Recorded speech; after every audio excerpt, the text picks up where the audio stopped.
Yes, folks, Australian MP Gladys Liu cannot be trusted simply because she's a first-generation immigrant. She was born overseas. She was born in Hong Kong. And for the life of me, I cannot understand why New Zealand and Australia allow first-generation immigrants into Parliament or into any political institution for that matter. Now, Gladys Liu, I believe, is compromised because she has family in Hong Kong, and she most likely has family in China as well, because her parents were actually born there. Yes, she's not free simply because she has to protect her family from the communist regime. Now, have a listen to this interview, and you'll see that she is either corrupt or she's trying to protect family in some way.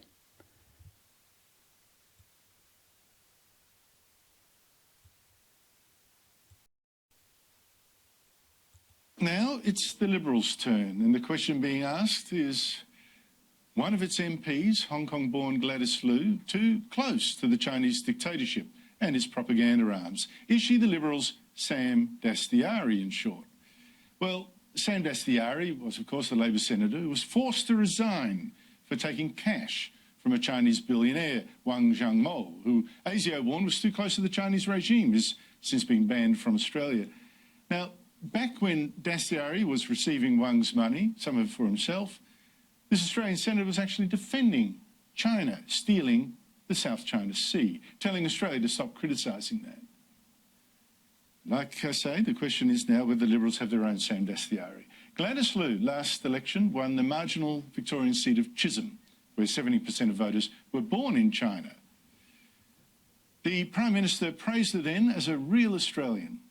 Gladys has led, an amazing Australian life. Gladys came to this country in the mid-80s. She studied, she became an Australian citizen. She's a speech pathologist. She's raised a family here. She's built businesses. She's worked with her community. And a lot there is spot on, but an ABC report now says Liu is listed as a council member of 2 chapters of the China Overseas Exchange Association, one of those positions from between 2003 and 2015. And that association was an arm of China's powerful state council.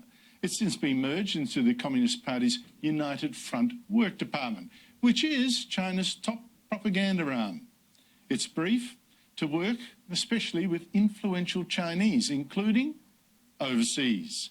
Now, Professor Clive Hamilton, who's investigated China's influence in Australia, says that is a red flag. The 2 bodies are explicitly created by the Communist Party of China in order to exert influence in countries like Australia. How much is there in this? Joining me is Liberal MP Gladys Liu. Gladys, thank you so much for your time. Can I just start, were you on the committee of 2 chapters of the China Overseas Exchange Association, one in Guangdong from between 2003 and 2015, and the other in Shandong? Well, good to be with you, Andrew. I can tell you that I cannot recall. Oh, I cannot recall, she says. Well, that's the first giveaway, folks, that she's lying. If, as is reported, that from 2003 to 2015, 12 years long, that if I can't recall, I can't be an active member of that council, can I? How can you not recall a membership of 12 years? I mean, we've just shown your name listed there. I've got another document I can show you of your name listed in the other association. That's 2 associations, association lasting 12 years, and you can't recall it? Well, I can tell you that I have never been a member of this council, and yeah, it can happen. They can put your name there without your knowledge. They can put your name there without your knowledge. Really? And we're supposed to buy that? Okay. Let's just tease it further, because something here is a name is going to come up a couple of times in further questions here. This association, which you say you can't remember being part of for 12 years, is under the arm of China's United Front Work Department, which China's President Xi Jinping has called one of Chinese Communist Party's 3 magic weapons. In what way do you understand the United Front to be a weapon? Well, I will leave it to the professor, the Professor Hamilton or other experts. But to me, No. I was quoting the Chinese president, Xi Jinping, not Clive Hamilton. He said that it was a magic weapon.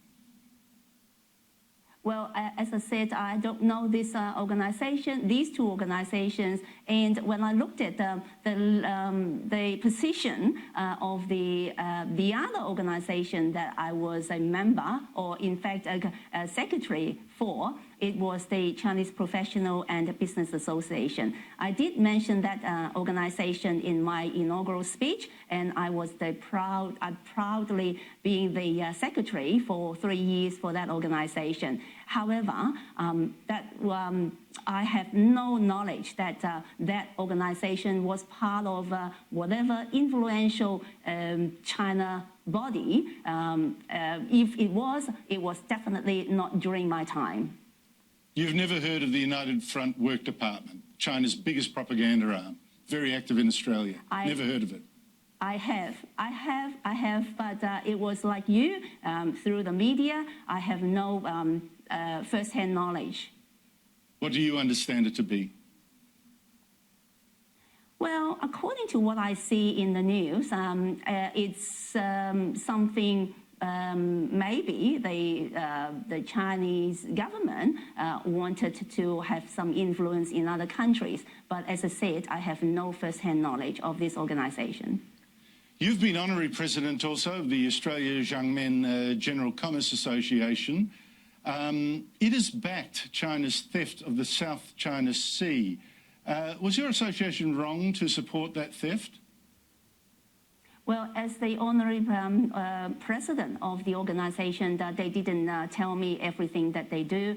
And in fact, most of the time when you're an honorary president or honorary chairman or honorary advisor, what you do is they want to use your fame.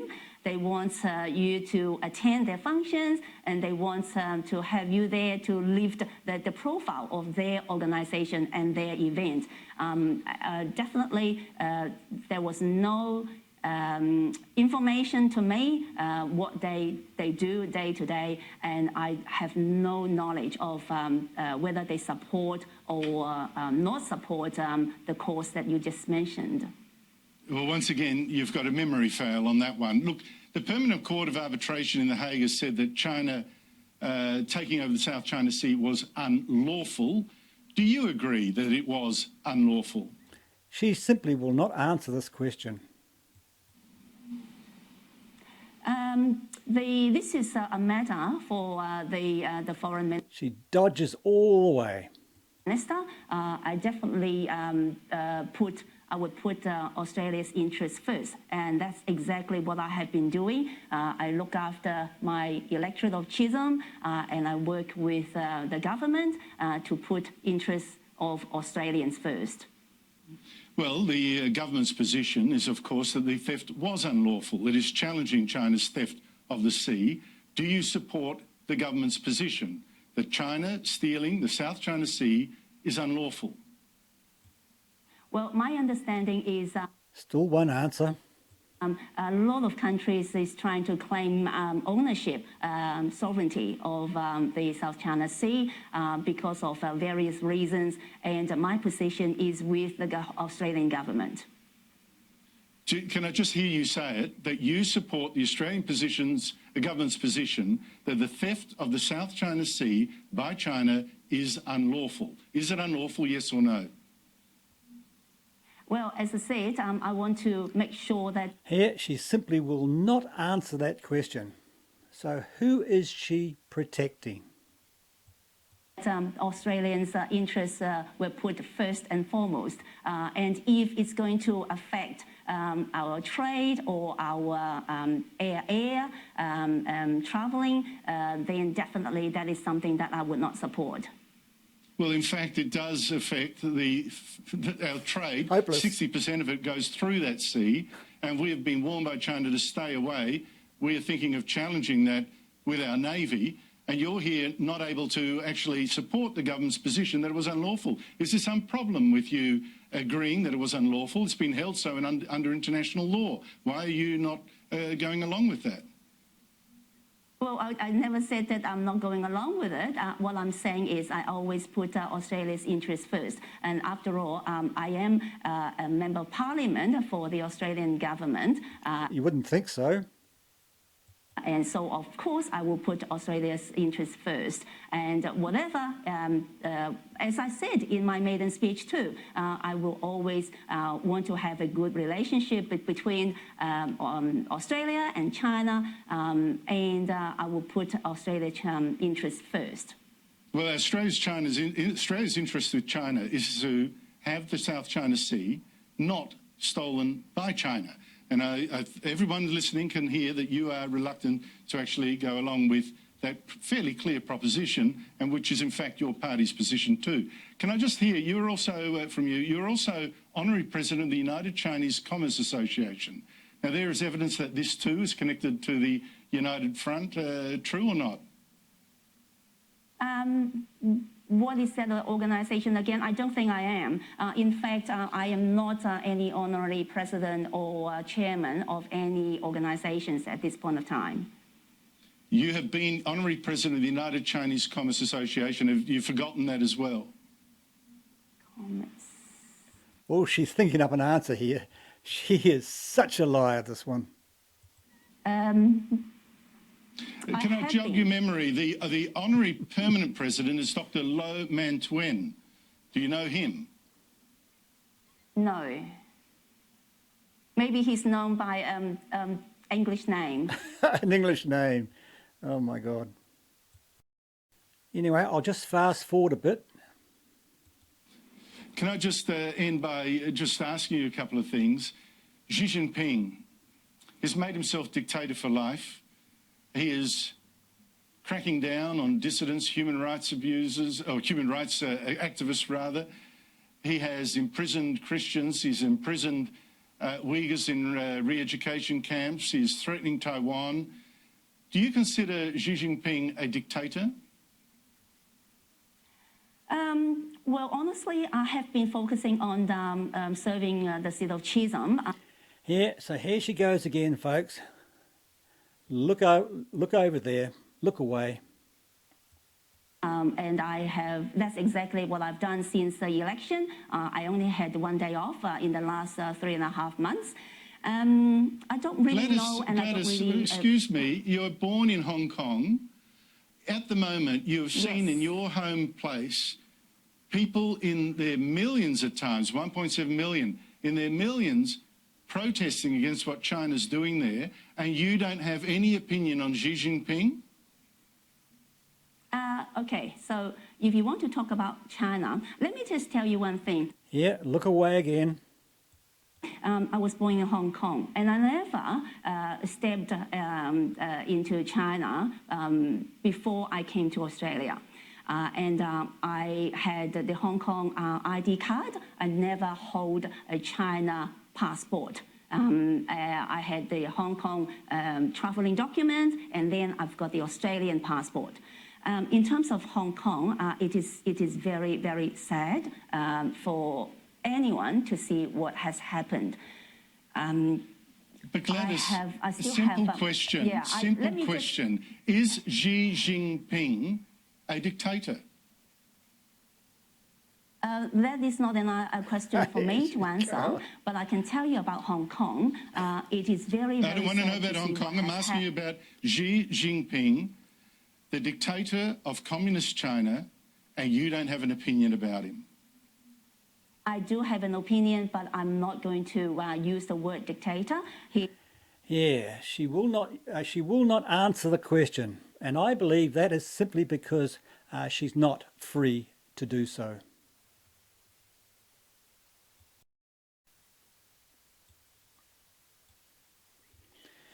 Yes. Now, folks, that interview was shocking. She dodged every question. Is she an MP for Australia or China?